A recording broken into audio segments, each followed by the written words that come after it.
সংক্ষিপ্ত এবং চক্রান্ত করার জন্য ওত পেতে বসে রয়েছে। আবার নতুন করে তারা ষড়যন্ত্র এবং চক্রান্ত করে আজকে তৃতীয় শক্তি এখানে আবির্ভাব ঘটানোর একটা চেষ্টা চালাচ্ছে।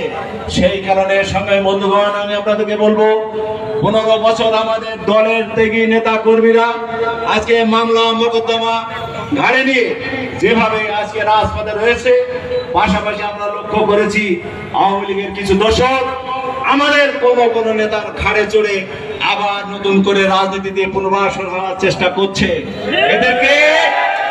এদেরকে রুখতে হবে। 15 বছর যারা বুলেট পোড়া দিয়ে আওয়ামী লীগে যোগদান করেছে, 15 বছর ধরে আওয়ামী লীগের নেতাদের সাথে যারা গাছা বেটে হালুয়া রুটির ভাগাভাগি করেছে, তাদেরকে প্রতিহত করতে হবে।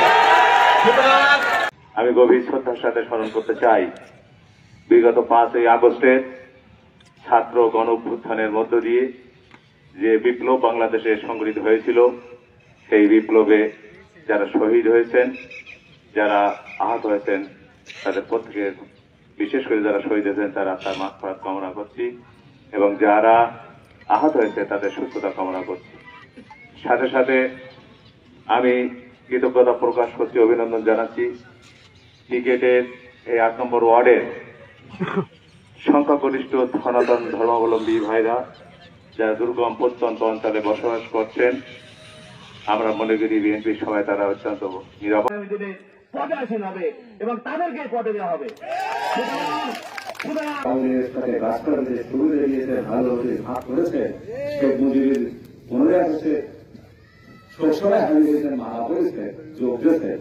চুপচাপ ঘুমাই রয়েছেন, 15 বছর বলে আমি দেওয়া হবে না, ঘুরে যান হবে না।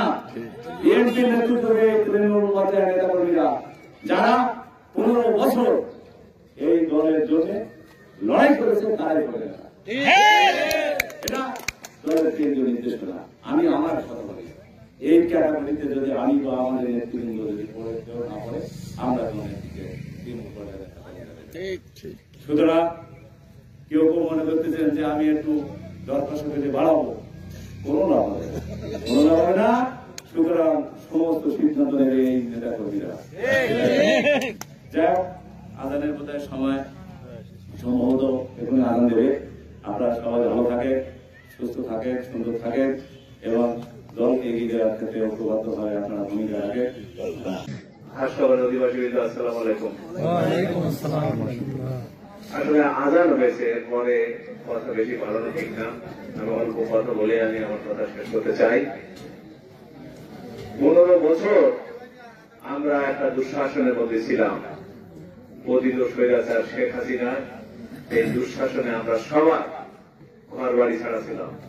ব্যবসা বাণিজ্য বন্ধ হয়েছে, আর্থিকভাবে আমাদেরকে ক্ষতিগ্রস্ত করেছে, মামলা দিয়েছে, মোকদ্দমা দিয়েছে, আমরা জেলে ছিলাম। সার্বক্ষণিক আমরা উদ্বেগ এবং উৎকণ্ঠার মধ্যে ছিলাম। ব্যক্তিগত কাজ, পারিবারিক কাজ, রাজনৈতিক কাজ, সাংগঠনিক কাজ, কোন কাজ আমরা করতে পারিনি। এখন 5ই আগস্টের ছাত্র জনতার গণ আন্দোলনের মধ্য দিয়ে পতিত স্বৈরাচার শেখ হাসিনা পালিয়েছে। মহান আল্লাহ তাআলা রব্বুল আলামিন আমাদের একটা সুবর্ণ সুযোগ সৃষ্টি করে দিয়েছেন। এই সময়কে আমাদের সদ্ব্যবহার করতে হবে। আমরা মনে করছি শেখ হাসিনা পালিয়েছে, শেখ হাসিনা পালিয়েছে ঠিকই, কিন্তু শেখ হাসিনার ক্রেতারা এবং শেখ হাসিনার সহযোগীরা, সহকর্মীরা প্রশাসনের বিভিন্ন জায়গায় বসে আছে এবং শেখ হাসিনার সহযোগীরা এই সরকার, ইউনূস সরকারের কর্মকাণ্ডকে ব্যর্থ করে দেওয়ার জন্য ষড়যন্ত্র এবং চক্রান্ত কিন্তু অব্যাহত রেখেছে। পার্শ্ববর্তী দেশ ভারতের চক্রান্ত ষড়যন্ত্র অব্যাহত আছে। আমাদের সবাই সজাগ থাকতে হবে, সতর্ক থাকতে হবে।